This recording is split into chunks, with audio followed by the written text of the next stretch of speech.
ত্রয়োদশ জাতীয় সংসদ নির্বাচন সামনে রেখে আসন ভাগাভাগি নিয়ে মাঠে নেমেছে বিএনপি। যুগপৎ আন্দোলনের মিত্রদের মধ্যে সর্বোচ্চ ৪০টি আসন ছাড় দেওয়ার পরিকল্পনায় চলছে জোর আলোচনার পর্ব।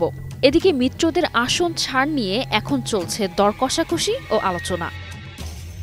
নায়াসিনামাইড ও স্যালিসাইলিক সমৃদ্ধ লিলি ফেস ওয়াশ যা ফেসের ডেড স্কিন সেল দূর করে দেয় দ্বিগুণ ফাস্টার ব্রাইটেনিং। যুগপৎ আন্দোলনে যুক্ত মিত্ররা ২১৭টি আসনে সম্ভাব্য প্রার্থীর তালিকা জমা দিয়েছে দলটির কাছে। এর মধ্যে গণতন্ত্র মঞ্চ ১৩৮, ১২ দলীয় জোট ২১, ১১ দলীয় জাতীয়তাবাদী সমমনা জোট ৯, Liberal Democratic Party LTP ১৩, Jatiya Party BJP ৫, Gonoforum ১৫, Labour Party ও জাতীয়তাবাদী গণতান্ত্রিক আন্দোলন এনডিএম ১০টি আসনে তাদের প্রার্থীর নাম দিয়েছে। তবে কৌশলের অংশ হিসাবে কোনো কোনো দল সরাসরি লন্ডনে দেখা করে বিএনপির ভারপ্রাপ্ত চেয়ারম্যান তারেক রহমানের কাছে সম্ভাব্য প্রার্থীদের তালিকা দিয়েছে।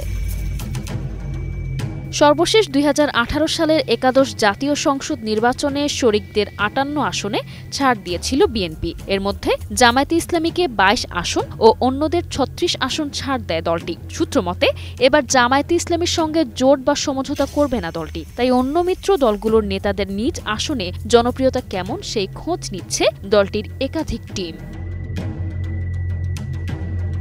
এদিকে মিত্রদের আসন ছাড় দেওয়ার বিষয়ে ইতিবাচক বিএনপির নীতি নির্ধারকরা। সম্প্রতি এক সাক্ষাৎকারে বিএনপির ভারপ্রাপ্ত চেয়ারম্যান তারেক রহমান মিত্রদের সঙ্গে নিয়েই নির্বাচন ও রাষ্ট্র গঠনের কথা বলেছেন। সেখানে তিনি বলেন, প্রায় ৬৪টি রাজনৈতিক দল বিগত স্বৈরাচারের সময় যার যার অবস্থান থেকে রাজপথে আন্দোলন করে গড়ে তোলার চেষ্টা করেছে। তিনি আরও বলেন, আমাদের সঙ্গে রাজপথের আন্দোলন যে দলগুলোকে পেয়েছি, আমরা চাই সবাইকে সঙ্গে নিয়ে রাষ্ট্র পুনর্গঠন করতে। সবার মতামত নিয়ে রাষ্ট্র পুনর্গঠন করতে চাই, কম বেশি সবাইকে নিয়ে রাষ্ট্র গঠন করতে চাই। এদিকে সংশ্লিষ্ট সূত্র থেকে জানা যায়, মিত্রদের কয়টি আসন ছাড় দেবে বিএনপি তা চলতি মাসেই জানা যাবে। যাদের ছাড় দেবে তাদের বিএনপির হাইকমান্ড থেকে সবুজ সংকেত দেয়া হবে। পরবর্তী সময়ে নির্বাচনের তফসিল ঘোষণার পর প্রার্থী মনোনয়নের যথাযথ প্রক্রিয়া শেষে আনুষ্ঠানিকভাবে ঘোষণা করা হবে।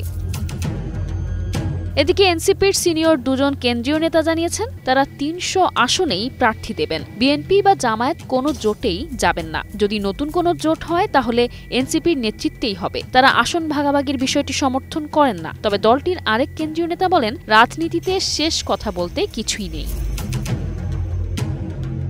আসন ভাগাভাগি নিয়ে চূড়ান্ত সিদ্ধান্ত এখনও না হলেও আলোচনা চলছে পুরোদমে। তবে শেষ পর্যন্ত কে কটি আসনে যাবে তা নির্ধারণ করবে রাজনৈতিক সমঝোতা আর মাঠের বাস্তবতা। নিশা আলম, নিউজ ডেস্ক, ২১ টেলিভিশন।